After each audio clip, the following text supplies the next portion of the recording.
નમસ્કાર, આપ જોઈ રહ્યા છો સંદેશ ન્યૂઝ। લોકસભા 2024ની ચૂંટણીના ગુજરાતી મીડિયાના સૌથી મોટા શો સિંહાસનમાં આપનું સ્વાગત છે। હું છું નુપુર અને આજે સિંહાસન એટલે કે ગુજરાતની રાજનીતિની પ્રયોગશાળા મહેસાણા લોકસભા બેઠક ઉપરથી મહેસાણા લોકસભા બેઠક અને એની સાથે સાથે વિજાપુરની અહીંયા આગળ પેટા ચૂંટણી પણ થવા જઈ રહી છે। પક્ષ પલટાનો દોર પણ ચાલ્યો છે, ઘણું બધું અહીંયાથી થયું છે। ત્યારે હવે જોવાનું એ છે કે અહીંયાની જનતા શું ઈચ્છે છે, અહીંની જનતાની જે અપેક્ષાઓ, આશાઓ, ઝંખનાઓ, આકાંક્ષાઓ એ પૂરી થઈ છે કે કેમ। અને હા, જો પૂરી થઈ છે તો પછી પ્રશ્નો બીજા ઉદ્ભવ્યા છે કે કેમ, ને જો ઉદ્ભવ્યા છે તો શું છે। વાર પલટવારનો સિલસિલો અહીંયા જામવાનો છે, કારણ કે મહેસાણાની ચર્ચા હંમેશાથી રસપ્રદ રહેતી આવી છે અને આજે એ સિલસિલો દોહરાશે એ દેખાઈ આવે છે। અત્યારે જે મોટી સંખ્યામાં મહેસાણાવાસીઓ અમારી સાથે જોડાયા છે, આપ સૌનું સ્વાગત છે સંદેશ ન્યૂઝના સિંહાસન કાર્યક્રમમાં। આપનો કિંમતી સમય ફાળવી અને આપ અમારા માટે આવ્યા, ખૂબ ખૂબ આભાર, થેન્ક યુ સો મચ। બેન છે અહીંયા, મહિલાઓ પણ છે આપણી સાથે, બેન સાથેથી ચર્ચાની શરૂઆત કરીએ। પાછલા 10 વર્ષ અથવા તો પાછલા 20 વર્ષની અંદર મહેસાણાને કઈ રીતે જુઓ છો? મહેસાણા એ ખરેખર મોદી સરકાર માટે, ભાજપ માટે અને ભારત માટે વિકાસનું પ્રથમ પગથિયું છે। હું રાષ્ટ્ર સુજાન અભિયાન મહિલા પ્રમુખ તરીકે 2008થી મોદી સરકાર સાથે જોડાયેલી છું, જ્યારે તે સીએમ હતા।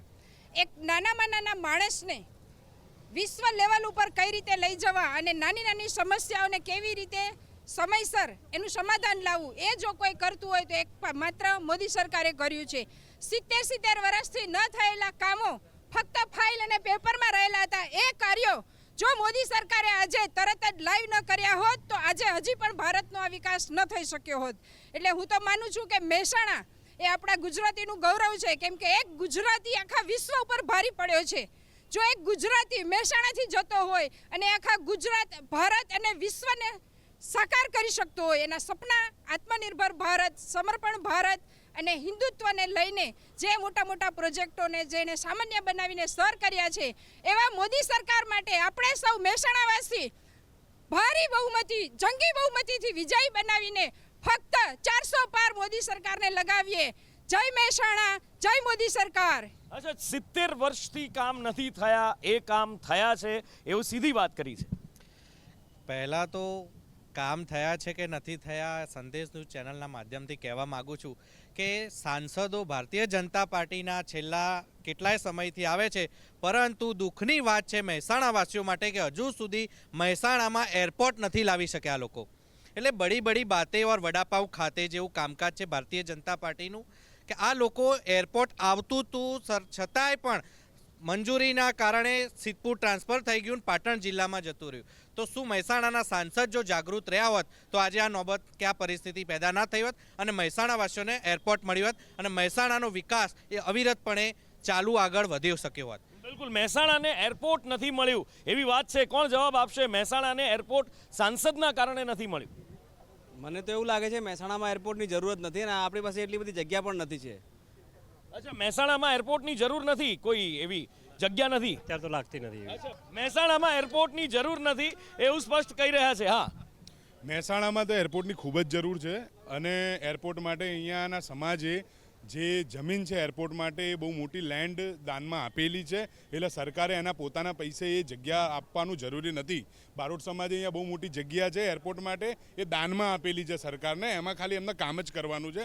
હવે વાત રહી જ્યારે બહેને કીધું વિકાસની, તો વિકાસ તો અહીંયા એવો ગાંડો તૂર થયો છે કે જે બ્રિજ બનાવવામાં આવે કરોડોના ખર્ચે 1 વર્ષની અંદર તૂટી જાય। અહીંયા રેલવેના નજીક અહીંયાથી બહુ વધારે નહીં, 1 કિલોમીટર દૂર આંબેડકર બ્રિજ છે, એવડું મોટું એની અંદર ખાડો પડ્યો છે કે આપની આખી આ ટ્રક અંદર જતી રહે। અચ્છા, ખાડા પડવાની વાત તમે કરી, ખાડા તો કોંગ્રેસની અંદર પણ તમે ખૂબ પાડ્યા, અહીંયા આગળ ખૂબ પડ્યા છે, ભારતીય જનતા પાર્ટીએ મોટા મોટા ખાડા પાડ્યા છે। સીજે ચાવડાના રૂપે ખાડો પડી ગયો। સીજે ચાવડાને જે ખાડો પાડીને લઈ ગયા છે એ પૂરા દેશમાં ઇલેક્ટ્રોનિક બોર્ડ મારફતે જે આમની પાસે કાળું ધન જમા થયું છે, જે ધન મારફતે લોભ લાલચ આપી અને જો કોંગ્રેસના માણસો લઈ જતા હોય અને પછી કહેતા હોય કે અબકી વાર 400 પાર, તો સંસદમાં બહુમતીની જરૂર તો 272ની જ છે। 400 પાર કરી અને એમને સંવિધાન બદલવું છે। આ દેશનો કોઈ પણ નાગરિક, કોઈ પણ અબલા કે વૃદ્ધ કે જુવાન માણસ, કિસાન માણસ આ દેશનું સંવિધાન બદલવા માટે જો એમને આ 400ની સીટોની જરૂરિયાત ઊભી કરી છે એ 400 નહીં પણ 200ની અંદર આ વખતે આ ઇન્ડિયા ગઠબંધન એમને લાવી દેશે અને નવી સરકાર ઇન્ડિયા ગઠબંધનની થઈ રહી છે તે આપ પૂરા ભારતમાં જોઈ રહ્યા છો. સાહેબ પહેલા તો હાથ મિલાવો. તમે એક પીઢ રાજકારણી છો. મેં સીજે ચાવડાનું પૂછ્યું ને તમે 400 પાર વાળું લઈ ગયા, પણ ખરેખર એ સવાલને આમથી આમ તમે લઈ ગયા.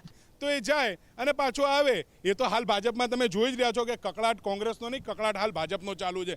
સીજે ચાવડાને ગયા પછી એમના જ સનિષ્ઠ કાર્યકર્તા એવું કહે છે કે અમારે શું આખી જિંદગી ગાભા જ મારવાના છે. એટલે ગોવિંદભાઈએ કહ્યું છે કે અમારે ભાઈ આખી જિંદગી ગાભા જ મારવાના. કોણ જવાબ આપશે ગોવિંદભાઈનો?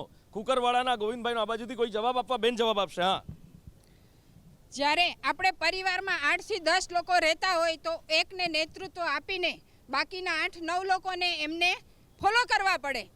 તો એવી રીતે એક નેતૃત્વ રાખીને એક સારી સરકારને વિકાસની હરોળમારામાં લઈ જવા માટે આપણે બધાએ એમની સાથે જોડાવવું જોઈએ. અને સ્વાભાવિક છે કે હું 100 સપના લઈને બેઠી હોય તો 100 કામ મારાથી ન થાય, 70-80 કામ થાય.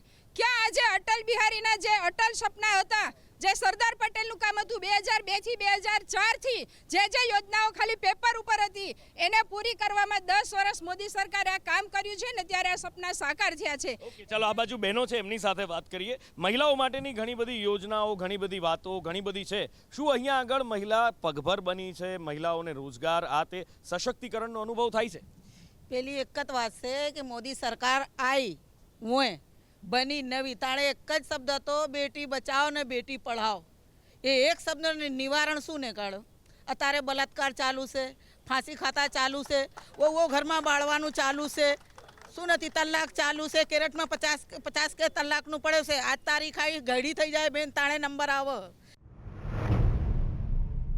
બેટીનો તો પ્રશ્ન એ છે કે અત્યારે આ મહેસાણાની અંદર જ્યાં જુઓ ત્યાં એક નવો કેસ હોય છે કે બેટી આ જગ્યા ઉપર ફાંસી ખાઈને મરી, આ જગ્યા ઉપર એનો બલાત્કાર થયો, બધું નવું રોજ ચાલે છે. તો હું એમ કહું છું કે આ સરકાર શું કરી રહી છે? કેમ બેરી બોબડી આંધળી થઈને બેઠી છે?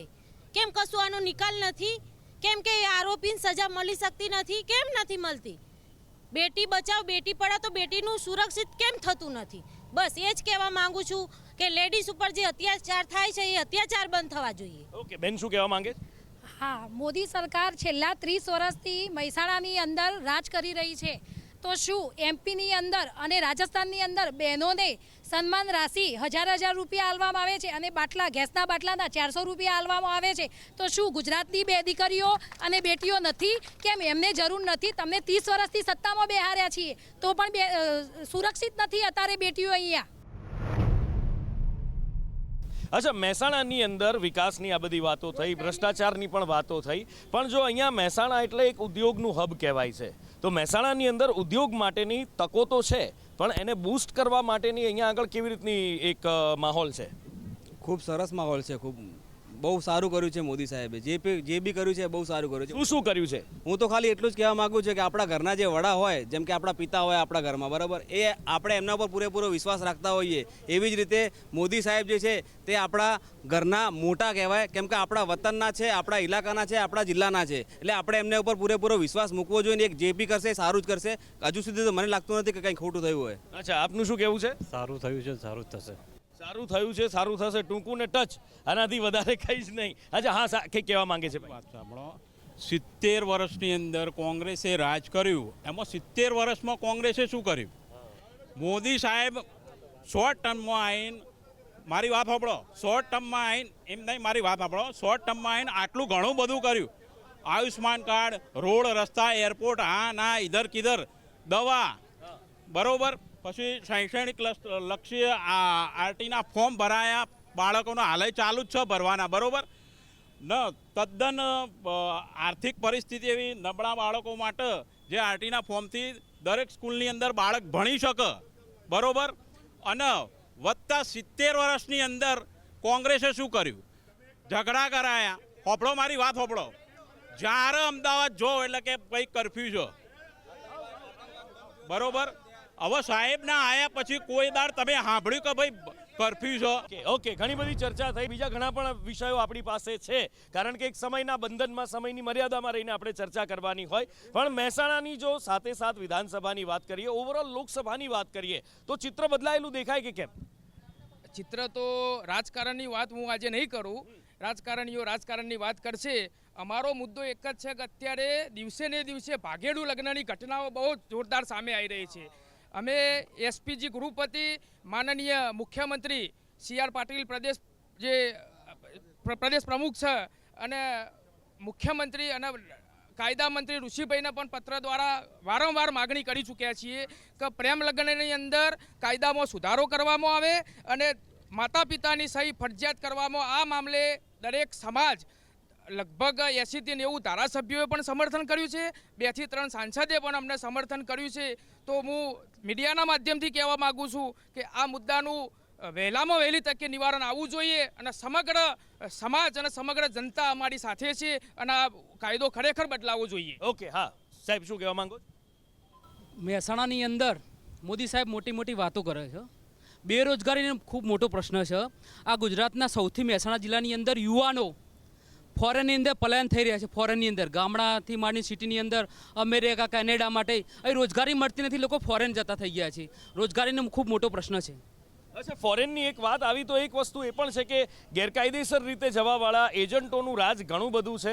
એનું કારણ શું છે? સરકારની છૂટો દોર આપેલો છે, એમની નજર હેઠળ જ એજન્ટો ફૂલ્યા ફાલ્યા રહ્યા. અચ્છા, કેટલીક જગ્યાએ અમે ઇન્વેસ્ટિગેશન પણ કર્યું હતું, કારણ કે એક બીજો શો છે હું જોઉં છું ને એની અંદર જ્યારે અમે સ્થળ ઇન્વેસ્ટિગેશન, સાહેબ 2 મિનિટ હું બોલી લઉં, થેન્ક યુ. તો એ અમે જ્યારે ઇન્વેસ્ટિગેશન કર્યું તો ખબર પડી કે જ્યારે ગામવાળાને પૂછવામાં આવે, પોલીસ દ્વારા પૂછવામાં આવે તો ગામવાળા જ નથી કહેતા કે કોણ એજન્ટ છે, શું છે, એનું શું કારણ છે એટલું બધું કે હંમેશાથી એક મહેસાણા ઉપર આ લાંછન અથવા તો મેણું કહો એ છે કે ભાઈ અહીંયાથી જ સૌથી વધારે 2 નંબરમાં જવાવાળા. એનું કારણ શું? એટલે 2 નંબરમાં જવા માટે લોકો એટલા માટે તત્પર્ય છે કે કરોડો રૂપિયા ખર્ચીને પણ જઈ રહ્યા છે. એવા ઘણા એવા સમાજ છે કે જે મોખરે એમના સંતાનો બહાર જઈ રહ્યા છે. એનું રીઝન એક જ છે કે સાહેબ અહીંયા છોકરાને ભણાવીને એન્જિનિયરિંગ કરાયું હોય કે મેડિકલમાં ડોક્ટરેટ કરાયું હોય, પણ એના પછી જ્યારે બજારમાં નોકરી લેવા મળે જાય છે તો એને 10,000, 15,000, 20,000 પગાર મળે છે. હવે બીજી સીધી એક વાત કરીએ કે જ્યારે પટાવાળાની પણ ભરતી પડે છે ત્યારે એની અંદર જગ્યા હોય છે 300 માણસની. તો ત્યારે ગુજરાતની હાલત કમનસીબે એટલી ખરાબ છે કે ત્યાં આવેદન જે આવે છે એ લગભગ આવે છે 10 લાખ.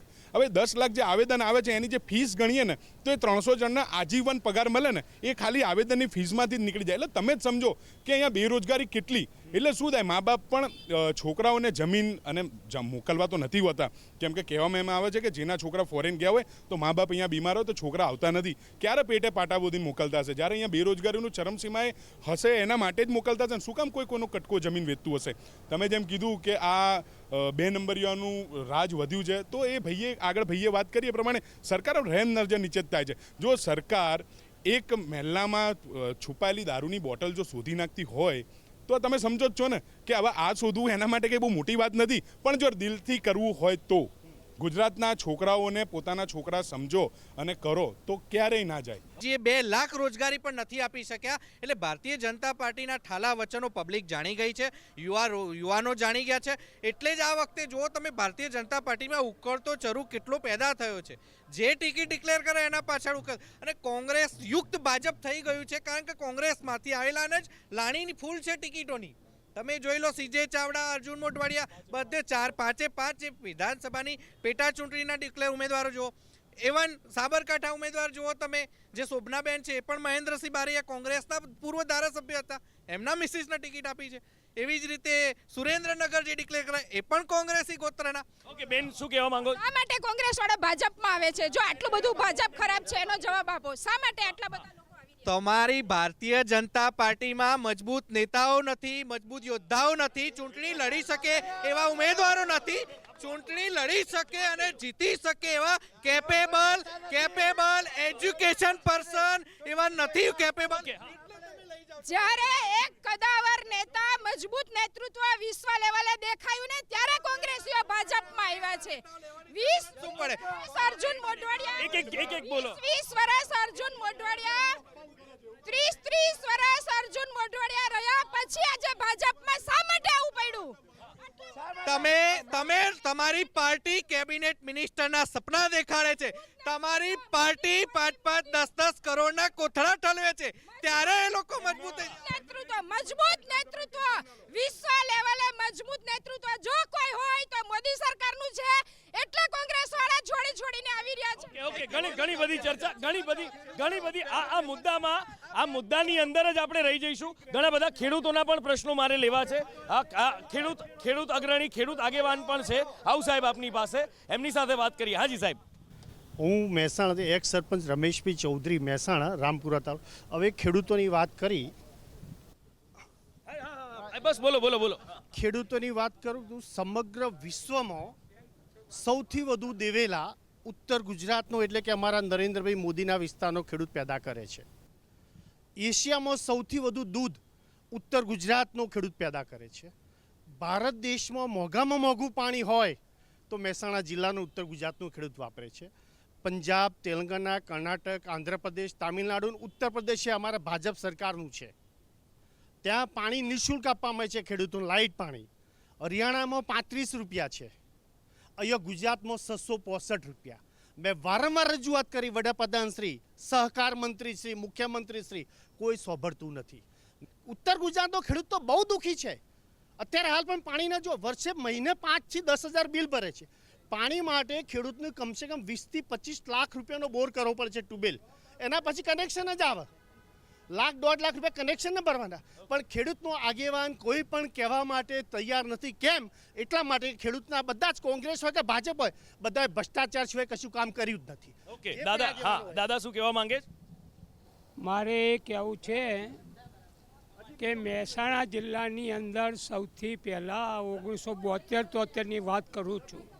આપનો જન્મ પણ નહીં હોય એ વખતે આ દેશના આ જિલ્લાના મૂલ્યવાન નેતાઓ મોતીભાઈ ચૌધરી, રીખવચંદ શાહ, આત્મારામ કાકા, મોહનભાઈ પટેલ, શોકરચંદ પટેલ, ભાવસિંહ ઝાલા એ આ કોંગ્રેસ પાર્ટીના મહાન નેતાઓ હતા. એ લોકો ધરતી ઉપર ચાલતા હતા. આજના નેતાઓને કોઈ પણ અન ટુ ધી લાસ્ટ, જ્હોન રસ્કિનનું પુસ્તક આ બેનને હું કહું છું કે please you read it after you can take a decision. તમે એ પુસ્તક વાંચો અને પછી આગળ વધો. આ તો તાલીઓ થાળીઓ વગાડવાનું નાટક ચાલી રહ્યું છે. તમે થાળીઓ વગાડવાથી કોરોના જતો રહેતો હશે? થાળીઓ વગાડજો. એટલે આ દુનિયાની અંદર મૂલ્યવાન નેતાઓ નથી. આ તો જેને ઢગલાનો ઢગ શિક્ષણની ખબર નથી એ શિક્ષણ મંત્રી છે. અરે સુરતમાં સૌથી વધુ ક્રાઇમ છે એ ત્યાંના ગૃહમંત્રી છે. એટલે તમને ખબર જ નથી તો આ ધંધો શા માટે કરો છો તમે? ક્વોલિફિકેશન તો જોઈએ કે નહીં જોઈએ? What is the real qualification of leader? શું છે સાચા લીડરની વ્યાખ્યા? આ તો 7મું ધોરણ ભણેલો હોય અને મિનિસ્ટર થઈ જાય ને આઈએસ ઓફિસરને ટરકાવવા માંડે. આ તે કોઈ રીત છે? અરે તમે મૂલ્યવાન માણસો ઊભા કરો, way of life, way of thinking and a way of વર્શિપવાળા માણસો. આ તો ચારિત્રહીન માણસો આવી જાય છે રાજકારણમાં. ક્યાં છે ચારિત્રવાળા માણસો?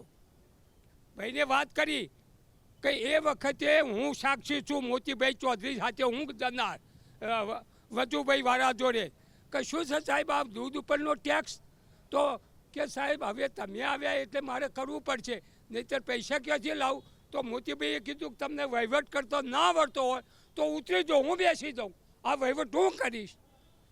પછી સેકન્ડ પ્રશ્ન આવ્યો, આત્મારામ કાકા પંચાયત મિનિસ્ટર હતા એ વખતે મને કે અખિરાજભાઈ કંઈ પ્રશ્ન છે તમારો? કીધું આ છે સાહેબ, આ પંચાયતનો સરપંચ કોઈ પણ તૈયાર નહીં થાય.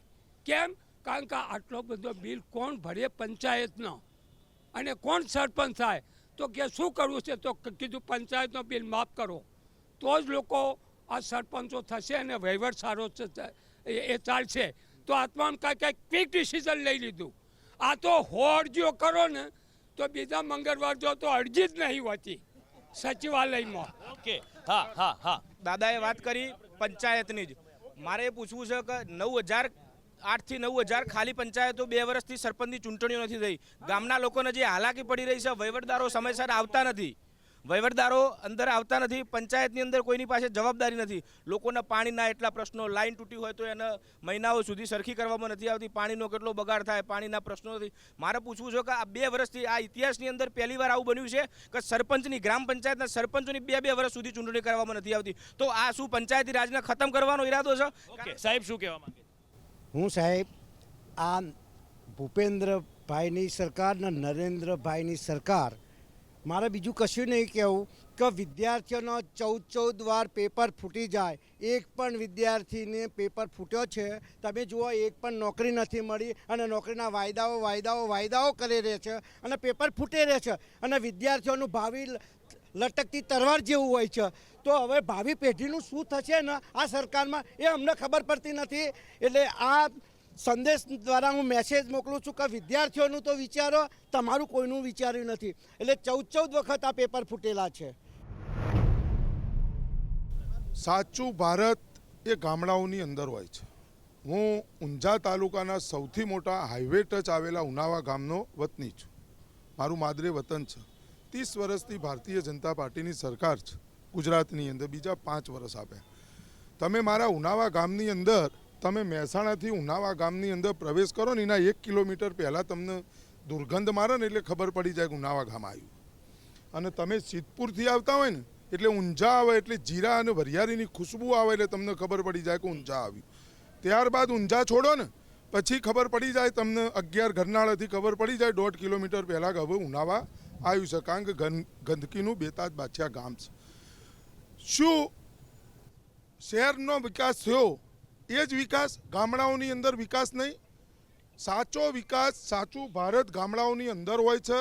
તો એ ગામડાઓની જે દુર્દશા છે, જે પરિસ્થિતિ છે, શિક્ષણની જે કથળતી જતી પરિસ્થિતિઓ છે, જે સ્કૂલોની પરિસ્થિતિઓ છે, જે આરોગ્યની પરિસ્થિતિ છે, જે કથળતી જતી પરિસ્થિતિઓ છે, એનું કોણ ધ્યાન લે છે? 5 વર્ષમાં શું કર્યું તો કોઈને બતાવો. 5 કામ ચલો મહેસાણા લોકસભા, આમાંથી જેટલા ઊભા હોય કોઈ એમ કે હું ઉનાવા ગામથી આવું છું. મારા ભાઈ લોકસભાના સાંસદ જે શારદાબેન હતા એમને મેં જોયા જ નહીં કોઈ. અને હું સોશિયલ મીડિયામાં સૌથી વધારે બોલું છું, હું જાગૃત છું મારા ગામનો. અનેકો વાર મેં સવાલો ઉઠાયા, મેં જોયા નથી. સાંસદનું આ કામ છે? તો શું આ સમસ્યાઓનું નિરાકરણ કોણ કરશે? 400 પાર ઠીક છે કરો, 543 પાર કરો, એનો કોઈ ના નહીં, પણ બોલવાથી થાય? એના માટે કામ જોવું. કેમ તમે એવા 5 કામ નહીં ગણાવી શકતા કે આ વિકાસ અમે કર્યો? શહેરની અંદર વિકાસ તમને દેખાય તો ગામડાઓનું શું? જે છેવાડાનો વ્યક્તિ, જે ગરીબી, અને આ વસ્તુ હું પણ બોલું છું અને સાથે સાથે ગડકરીજી એ પણ બોલ્યું છે કે ખરેખર સ્કૂલો, આરોગ્ય, શિક્ષણ આ બધું કામ થયું નથી. બિલકુલ પાયા વિહોણી વાતો છે. મજદૂર, ગરીબ આ બધા લાચાર છે આજે પણ. અને મોટો મુદ્દો અમારો એ છે, હું સરદાર સન્માન સંકલ્પ આંદોલન સમિતિ કરમસદ ગુજરાત, અમે એક લડત લડી રહ્યા છીએ કે મોટેરા સ્ટેડિયમ પર જે સરદાર વલ્લભભાઈ પટેલ સાહેબનું નામ હતું એને હટાવી વર્તમાન વડાપ્રધાન નરેન્દ્ર મોદીજીએ પોતાનું નામ લખાવી અને જીવતા જગતિયું કર્યું. એનો અમે સખત વિરોધ કર્યો. કચ્છના રણમાં તમે જમીન લઈને અલગ પેવેલિયન બનાવો, એના ઉપર તમે નામ લખો, અમને કોઈ વિરોધ નથી. પણ એવા વ્યક્તિનું કે જેમને અખંડ ભારતના રચેતા સરદાર વલ્લભભાઈ, ભાજપ ફરી શું કહો છો? આટલો બધો જો તમે વિરોધ બતાવો છો તો આટલા વર્ષથી શા માટે ભારી બહુમતીથી, જંગી બહુમતીથી, અને જ્યારે શા માટે જીતે જ છે. ઓકે ઘણી બધી ચર્ચાઓ થઈ શકે છે. આ મહેસાણા છે જેને હંમેશાથી એક લેબોરેટરી ગણવામાં આવે છે અને ચર્ચા આમ કરવા જઈએ તો આખો દિવસ થઈ શકે છે, પણ સમયના બંધનમાં આપણે બંધાયેલા છીએ. સમય સર્વોપરી છે, એને માન આપવું જરૂરી છે અને માટે જ આ ચર્ચાને અહીંયા આગળ અત્યારે વિરામ આપીએ છીએ. આપ સૌ મહેસાણા વાસીઓ અમારી સાથે ચર્ચામાં જોડાયા એ બદલ આપનો ખૂબ ખૂબ આભાર. Thank you so much. ફરી મળીશું બીજી કોઈ લોકસભા બેઠક પરથી, ચર્ચા કરીશું ત્યાંની જનતા સાથે. અત્યારે લઉં છું વિદાય. નમસ્કાર.